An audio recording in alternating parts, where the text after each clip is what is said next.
नमस्कार दोस्तों, मैं हूं शिखा जायसवाल। मिनिमम सपोर्ट प्राइस यानी एमएसपी को लेकर गुरुवार को राज्यसभा में विपक्ष के नेताओं ने जमकर हंगामा किया।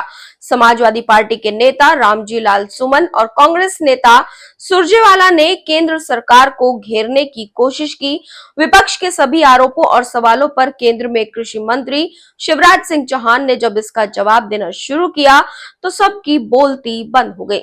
दरअसल उन्होंने मनमोहन सिंह की सरकार के समय का 2 पॉइंट का वो कैबिनेट नोट दिखा दिया जिसके आधार पर तब की यूपीए सरकार एमएसपी देने से पीछे हट गई थी।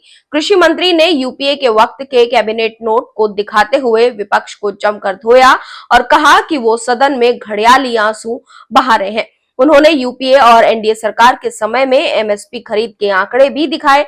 उन्होंने यूपीए के वक्त का 2 पेज का कैबिनेट नोट सदन में पटल पर रखा जिसमें तत्कालीन प्रधानमंत्री मनमोहन सिंह की सरकार ने कृषि लागत पर 50% से ज्यादा एमएसपी निर्धारित करने से साफ इनकार कर दिया था। कृषि मंत्री ने कहा कि मनमोहन सरकार ने स्वामीनाथन समिति की सिफारिशें लागू करने से इनकार कर दिया था। उसके बाद उन्होंने कहा कि किसान हमारे लिए भगवान की तरह है और किसान की सेवा हमारे लिए पूजा करने जैसा है। कृषि मंत्री ने किसानों की समस्याओं को सुलझाने के लिए बनी कमेटी की बैठकों का ब्यौरा देते हुए कहा कि समिति के गठन के 3 उद्देश्य हैं। पहला एमएसपी, दूसरा कृषि मूल्य की अधिक स्वायत्तता और तीसरा कृषि वितरण प्रणाली के लिए सुझाव देना।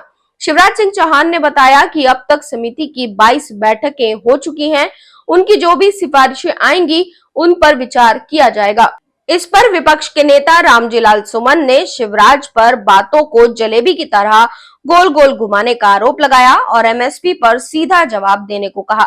कृषि मंत्री ने किसानों के उत्पादन बढ़ाने से लेकर लागत घटाने, किसान सम्मान निधि फर्टिलाइजर पर 1,68,000 करोड़ रुपए की सब्सिडी जैसे मोदी सरकार के किसानों को लेकर 6 सूत्रीय प्रोग्राम के बारे में जानकारी दी। इसके बाद फिर विपक्ष ने नेता सुरजेवाला सहित अन्य नेताओं ने एमएसपी पर गारंटी को लेकर हंगामा शुरू कर दिया।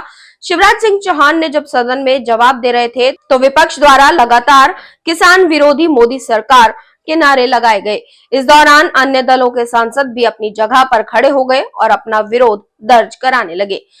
आपको बता दें कि अभी 2 दिन पहले ही कांग्रेस नेता राहुल गांधी ने किसानों के नेताओं से संसद में अपने ऑफिस में मुलाकात की थी और उन्होंने फिर से एमएसपी का मुद्दा उठाया था और उन्होंने कहा था कि हमने पूरी रिसर्च की है, हमने पूरी डिटेल्स खंगाली है, देखा है, इसीलिए हमें पता है कि एमएसपी दी जा सकती है और हम संसद में ये मुद्दा जरूर उठाएंगे। इसको लेकर एक बार फिर से बवाल मचा। एमएसपी को लेकर विपक्ष ने केंद्र सरकार को घेरने की कोशिश की तो आज सिलसिलेवार तरीके से शिवराज सिंह चौहान ने जवाब दिया और पूर्व में यूपीए सरकार के प्रधानमंत्री मनमोहन सिंह की कैबिनेट नोट को दिखाकर उन्होंने सबकी बोलती बंद कर दी।